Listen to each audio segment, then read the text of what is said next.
Hello बच्चों, कैसे हैं आप लोग। मैं बलराम सिंह आप लोगों का इंडिया 24/7 में स्वागत कर रहा हूं। मैं आप लोगों के लिए लेकर आ चुका हूं 2024 और 25 के न्यू बैचेस, जिसमें आप लोगों की फ्री क्लासेस होंगी और इसके फ्री पीडीएफ प्रोवाइड कराए जाएंगे।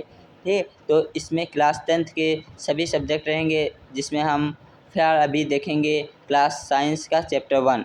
ठीक, तो आप लोगों ने मेरे चैनल को लाइक और सब्सक्राइब नहीं किया है तो लाइक और सब्सक्राइब कीजिए और पिछले जितने भी वीडियो हैं उन्हें ध्यानपूर्वक देखिए।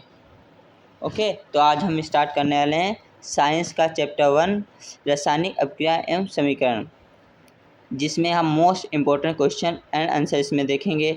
तो अगर किसी प्रकार की समस्या आ रही तो अब हमें इस नंबर पर कांटेक्ट कर सकते हैं या हमें व्हाट्सएप पर मैसेज कर सकते हैं। ठीक है, तो चलिए आज का हमारे पास क्वेश्चन दिया हुआ है। संतुलित रासायनिक समीकरण क्या है। रासायनिक समीकरण को संतुलित करना क्यों आवश्यक है, यानी क्यों जरूरी है। कोई भी संतुलित रासायनिक समीकरण है, क्या होती है, उसका संतुलन करना क्यों जरूरी होता है, वो आज हम जानेंगे। और जितने भी एग्जाम हुए हैं सभी के में लगभग इम्पोर्टेंट ही रहा है। तो आप लोगों ने इसे नोट नहीं किया तो नोट कर लीजिए। तो स्टार्ट करते हैं। संतुलित रासायनिक समीकरण वह समीकरण जिसके दोनों पक्षों, क्या कहा गया, दोनों पक्षों अर्थात अभिकारक तथा उत्पाद पक्षों में प्रत्येक तत्व के परमाणुओं की संख्या बराबर होती है। दोनों पक्षों कौन कौन से अभिकारक, जो भाग ले रहे हो ठीक पदार्थ वो, और जो प्राप्त हो रहे प्रोडक्ट जो हमें प्राप्त हो रहा है यानी उत्पाद, दोनों पक्षों की संख्या बराबर होती है, वो क्या कहलाती है, संतुलित समीकरण कहलाती है। एग्जाम्पल यानी उदाहरण क्या है, पोटेशियम क्लोराइड को गर्म किए जाने पर पोटेशियम क्लोराइड एवं ऑक्सीजन गैस निकलती है। ठीक है बच्चों, क्या निकलता है, पोटेशियम क्लोराइड और ऑक्सीजन गैस निकलती है।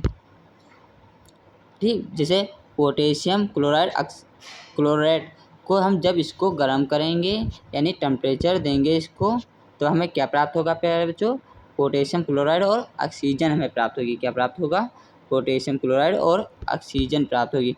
अब देखो, पोटेशियम के यहाँ 2 अणु हैं, यहाँ भी 2 हैं, कैल्शियम के 2 अणु हैं, यहाँ भी हैं, और यहाँ तो 2 2 3 6, यहाँ 6 ऑक्सीजन, यानी ये दोनों कैसी समीकरण है, संतुलित समीकरण है। ठीक है, इसके इस तरफ भी अणु बराबर हैं और इस तरफ भी अणु बराबर हैं, इसलिए कौन सा समीकरण है, संतुलित समीकरण।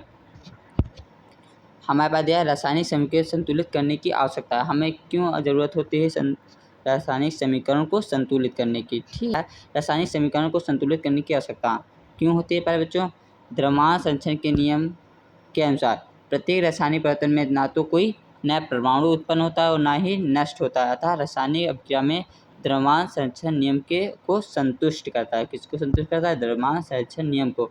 या इसमें ना तो परमाणु उत्पन्न होगा और ना ही नष्ट होगा। ठीक है बच्चों, जितनी है उतनी ही संख्या रहेंगी। को द्रव्यमान संचरण के नियम को संतुष्ट करने के लिए रासायनिक समीकरण को संतुलित किया जाता है। अन्य शब्दों में अभिकारकों विभिन्न तत्वों के परमाणु की संख्या उत्पादों में उसी प्रकार के तत्वों के परमाणु की संख्या बराबर होती है। क्या कहा, दोनों पक्षों में लगभग परमाणु की संख्या बराबर होती है। ये आज का हमारा क्वेश्चन था। तो आप लोगों ने नोट नहीं किया तो नोट कर लीजिए, और भी बहुत सारे हम आप लोगों के लिए क्वेश्चन लेकर आने वाले हैं।